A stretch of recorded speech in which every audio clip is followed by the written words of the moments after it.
just real briefly, I want to tell you about my layering system that I'm using this specific hunting season.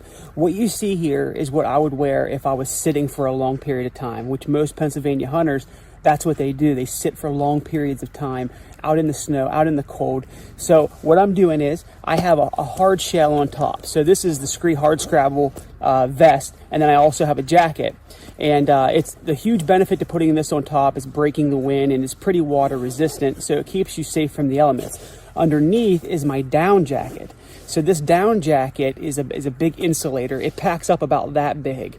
And the problem with down is it's really warm, but it's a bit noisy. So you put a hard shell on top of it to protect you from wind and to quiet up your down. Hear that? That quiets your down up. So there's a strategy behind the madness.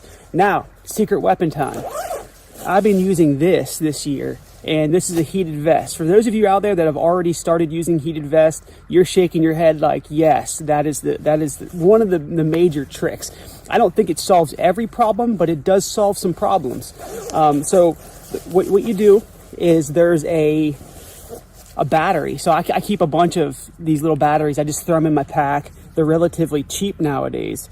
But all you have to do is, and mine's actually a solar battery too. So you get the solar battery ready, you hold this button in right here, and there's different colors for the different levels of, how warm do you want the jacket. For me, I like to keep it on red. That's the warmest. But let me explain the benefit and why I'm using this the way I am. So obviously, if you're in a box blind, you could use a buddy heater. But a lot of guys don't have the luxury, especially if they're hiking out onto public land and they're just sitting down somewhere and they don't have the luxury of a box blind, or they're exposed to the elements.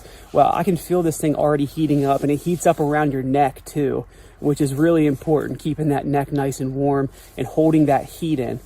So what I'll do if I'm sitting is I'll wear my down jacket and my hard shell on top of the vest, and it keeps you super warm.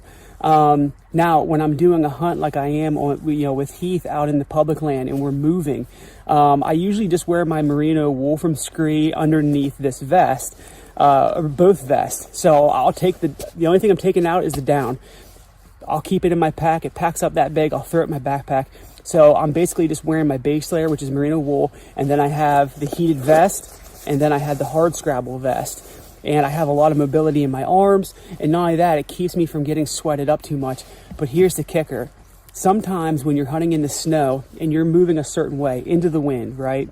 And what I like to do is get up kind of on an edge where I can see down into a ravine, but I can also see the flat that I'm on the edge of. And sometimes it's better, it just depends on how thick it is and where you're at. Sometimes I go right down the middle of the ravine and I can see the side walls, and the deer stand out a lot more in the snow.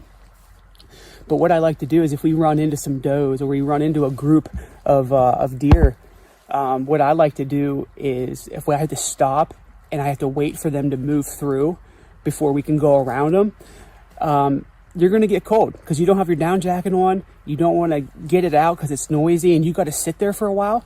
Just hit the button and turn your vest on.